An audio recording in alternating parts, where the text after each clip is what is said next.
Did God create the universe? The answer to this question is no. And using the law of non-contradiction, as well as the law of conservation of matter and energy, I will demonstrate why the idea of a God creating the universe is a logical impossibility.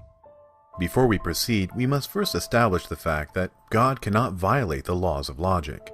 However, this should not be too difficult, as I have yet to meet a believer in God that claims otherwise. For example, try asking a believer if God can create a square circle. This question puts them in a difficult position. If God is omnipotent, meaning all-powerful, then God should be able to do anything. However, by the following laws of logic, we know something cannot be both A and not A at the same time and in the same sense, as stated by the law of non-contradiction. Something is either A or not A, as stated by the law of excluded middle. And if a thing is A, then it is A, as stated by the law of identity.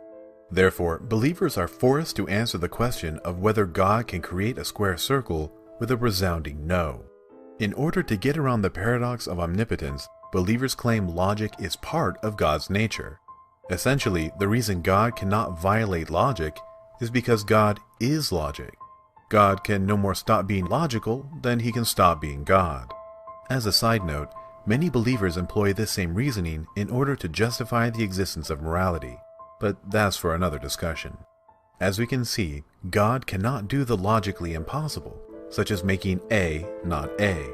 In other words, the nature of a thing can only be itself, and not even God can make it something else. This is an extremely important point, and one to which I will be later referring. Now that we have established the fact that God cannot violate the law of non-contradiction, we can begin to examine the law of conservation of matter and energy. If you remember from your grade school science classes, matter and energy can neither be created nor destroyed. They only change forms, thus they are said to be conserved. For example, let's say I ask you to create a chair. Perhaps you would grab some glue, wood, a few tools, and then get to assembling the piece of furniture. However, this is not creation in the ultimate sense of the word. In order to, quote, create the chair, you must act on pre-existing matter. You do not create it from nothing, which is known as creation ex nihilo. If I ask you to destroy the chair, it is likewise impossible to do so in the ultimate sense of the word.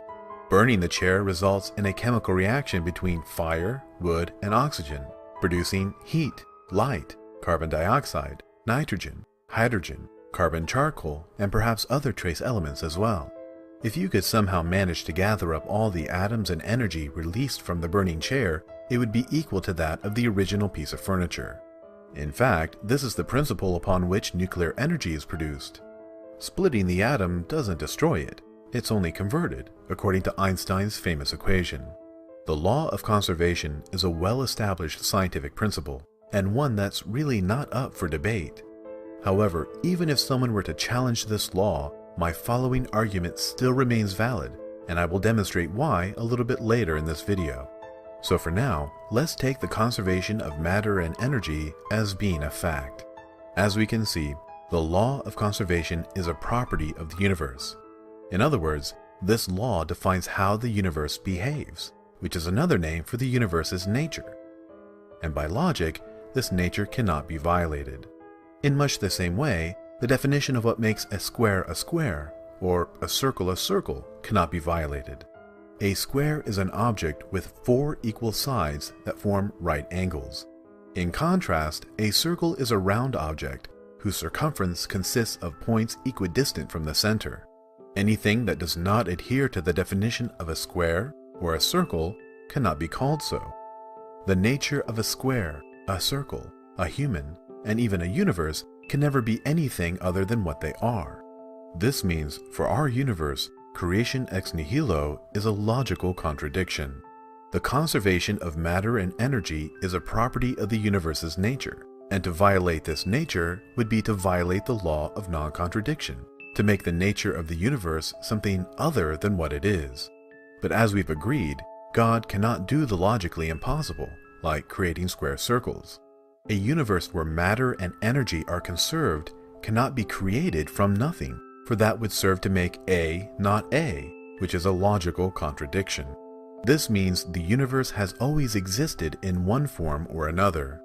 God cannot be responsible for creating the universe because the universe was never created. But perhaps some believers may challenge the law of conservation, claiming it is possible for matter and energy to come into existence from nothing. In fact, there might even be evidence to suggest quantum fluctuations are able to cause subatomic particles to momentarily come into existence in the vacuum of space. Therefore, it may be possible to violate the conservation of matter and energy. But if it is indeed possible for matter and energy to spring into existence from nothing without any cause, then where does that leave God? It would seem that we are justified in cutting out the middleman and accepting the proposition that the universe sprang into existence from nothing without any cause. Whichever way you slice it, God is not required for the creation of the universe. We only have one of two options. Either the law of conservation is in effect and matter and energy have always existed, or the law of conservation can be violated and matter and energy can come into existence from nothing. God need not apply.